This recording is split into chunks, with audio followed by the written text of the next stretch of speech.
Welcome back. Well, if you've seen the show or any of our newscasts, you know we've been out for some time covering the Eastern Shore Baseball League, now in its 48th year. Hard to believe, right? Yes. Well, we are joined now by two of the most experienced players and also the vice chair of the Eastern Shore Baseball League, Mr. Pat Murray himself, as well as Mr. Kevin Lindsay. I appreciate you guys coming by the show today. Thanks so much for joining us, guys. Thanks for having us. Pat, first of all, just give us a little, give us in the audience a little history behind the league.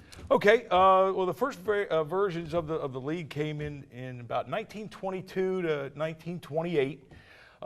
Because of the Depression, everything, they stopped the league. They picked it up again in 37 to 41. Wow. The war came about that time, so it stopped there. They picked it up again in 46 to 49. And then after 49, it didn't resurrect itself again until about 82, 83. Until the present day where we are now. Wow. So we're looking, what, 46 years, almost 50 years Yeah. of this league. Kevin, how long have you been playing? 13 years, 2003 I started. Okay, got a little experience under you. Well, Yeah. You're a vet now, man. One place you're probably hoping to get to at some point. I mean, we've all seen it. Anyone who's ever been out to Purdue Stadium, there's a great exhibit, the Hall of Fame right there. So much history with this league and so much on example right there. Just how proud are you guys when you go there and kind of seeing all the parts that have kind of gone into making this league, where it is today?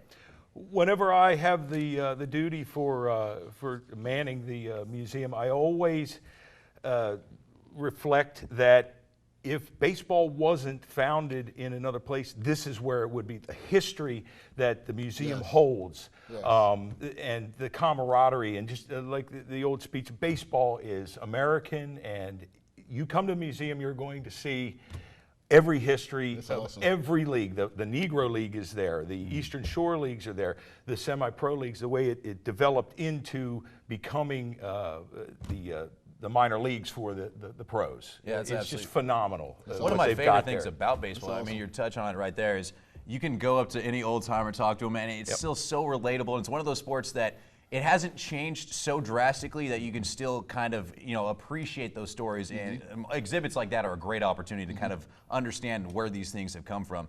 For you, Kevin, let's talk a little bit about, I mean, we'll say this gingerly, a comfortably seasoned vet here in the league, and how therapeutic is it for you kind of get a chance to kind of be around the teams? That's the thing I miss the most, is being a part of these teams. Me too. The camaraderie, just the environment, and kind of being around all these young guys and still being around the game. I guess for me personally, number one, just playing with a lot of guys, that are my age. Troy Browan, one of them, Brian Holloman, Derek Yopes, Scott Jacobs. But being around the young guys and being competitive, I mean, just knowing that you can still do it. And for me personally, this is going to be it for me, my last year. Oh, wow.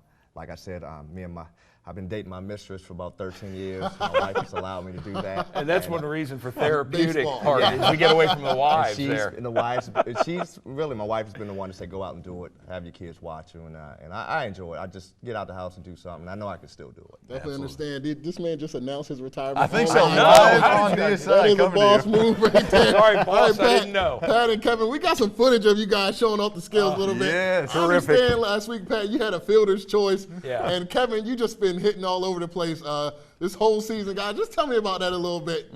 Well, go ahead, Kevin. You're on. I mean, I set that up. I slowed down so I could dive on that one. So, check Pat out here. There we go. Busted balance. Making this out like you wouldn't believe. His fielder's choice. I crushed that bat. It's disintegrated. And our boy Nate, he's got some speed. Let me ask you, have you shrined that ball somewhere? I mean, you got it in the case now, like my arm. I've got 3 balls in my case since I started with these guys. I mean, I love these guys. I came from the Chesapeake League in Anne Arundel County.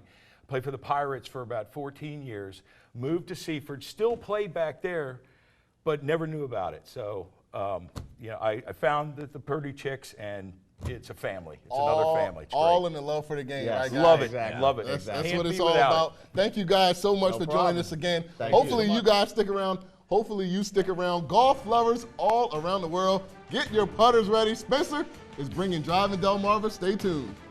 Hi, my name is Haley Andrews. I'm the pitcher for Woodbridge High School, and you're watching Delmarva Sports Insider.